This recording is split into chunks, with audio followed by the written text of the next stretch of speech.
place à notre coup de cœur à présent pour les voiles de l'espoir, la plus grande manifestation nautique au monde pour les enfants en rémission de cancer et de leucémie. Ça aura lieu du 10 au 17 juin sur la Côte d'Azur. Ce sera la 9e édition et c'est organisé par le fonds de dotation Les Voiles de l'Espoir sous l'égide de la Table ronde française. On va voir un peu ce que c'est tout à l'heure. Et pour nous en parler justement, Marc-Dominique Tramoni, président, fondateur, organisateur des Voiles de l'Espoir, est avec nous ce matin. Bonjour et merci de vous être déplacé de Corse jusqu'à nous à Nancy. Merci infiniment. C'est une manifestation que vous organisez tous les 2 ans. Combien d'enfants allez-vous emmener? Pour faire quoi exactement cette année? Alors nous organisons cette manifestation tous les 2 ans. Le nombre d'enfants pour l'édition 2017 sera de 100-110 enfants. Il n'est pas complètement encore arrêté. Dont 12 Lorrains. Il y a 12 Lorrains. La région Lorraine est très très bien représentée. 6 bateaux, une petite cinquantaine de personnes, dont 12 enfants. Voilà, c'est ça. Et donc vous allez rester, on va dire, 8 jours en mer avec eux. C'est une sacrée organisation, d'autant que ces enfants ont quel âge approximativement? Alors, la moyenne d'âge, c'est de 8 ans pour les plus jeunes jusqu'à 14 ans. Avec, j'imagine, un suivi sanitaire particulier. Comment est-ce que vous avez fait pour pousser les portes des hôpitaux qui sont très soucieux, ce qui est bien normal, eu égard à la maladie qui touche ces enfants, pour qu'ils acceptent votre aventure? Alors, depuis plus d'une quinzaine d'années, nous sommes en rapport avec les CHU de France et de Navarre, même étrangers. Nous avons des référents médicaux, des référents enfants dans toutes les régions, constitués notamment de la table ronde française. Un référent médical qui, lui, est un ancien chirurgien, membre de nos clubs, qui est en liaison avec les différents médecins, les différents professeurs de médecine qui s'occupent du suivi des enfants.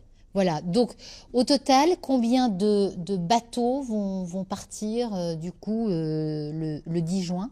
Alors pour l'édition 2017, on aura 60 voiliers, 70 bateaux sur l'eau avec les semi-rigides communément appelés Zodiac de sécurité, la gendarmerie maritime qui sera aussi également qui va nous accompagner.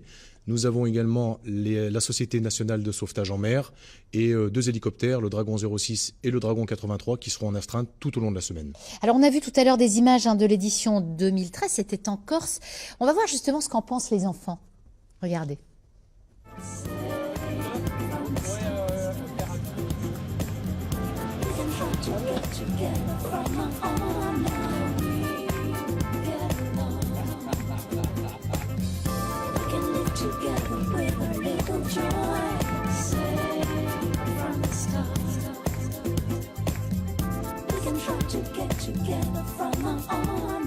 Moi j'ai surtout dormi mais c'était bien parce que ça secouait un peu et j'adorais me mettre sur les bords et avoir les pieds dans l'eau. J'ai bien aimé, c'est quand il y avait des vagues et d'un coup j'ai eu le mal de mer.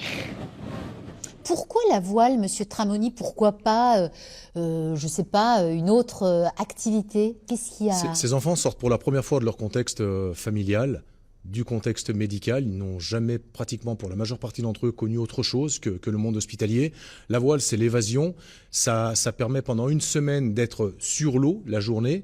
Le soir, en fin d'après-midi, il y a des animations, des soirées thématiques tous les soirs. Et ça, véritablement, on fait en sorte de leur apporter plus qu'un rêve, en fait, de leur faire vivre quelque chose qui sort complètement de leur quotidien. Alors, c'est une organisation d'enfer. Il y a 400 bénévoles qui vous accompagnent. Le coût de cette opération, 650 000 €. D'où trouvez-vous l'argent? Alors, sur les bateaux qui sont constitués, il y a tous les membres qui payent une semaine de participation pour venir accompagner les enfants.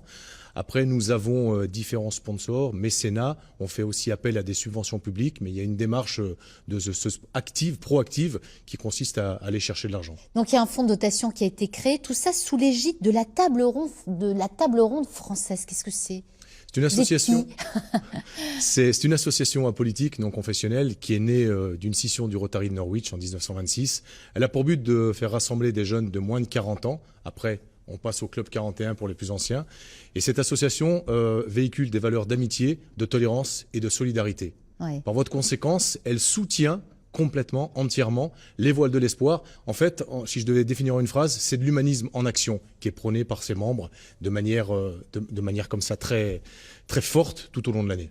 Et vous êtes particulièrement impliqué, puisque le fondateur, qu'est-ce qui vous a motivé à l'origine?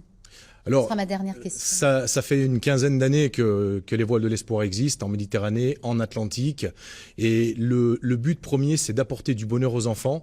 Et c'est pour nos clubs le moyen de démontrer que la tolérance, l'amitié, la solidarité, elle se prône. Mais quand on la met au service d'une cause, de l'enfance et de la maladie, eh ben, c'est véritablement du concret qui rentre en action. En tout cas, bravo pour votre implication et ce que vous faites, c'est vraiment formidable et on voulait vraiment le souligner ce matin dans cette émission. Bon retour en Corse et puis j'espère qu'on aura l'occasion de se retrouver sur ces voiles de l'espoir. Merci Monsieur Tramoni. Merci.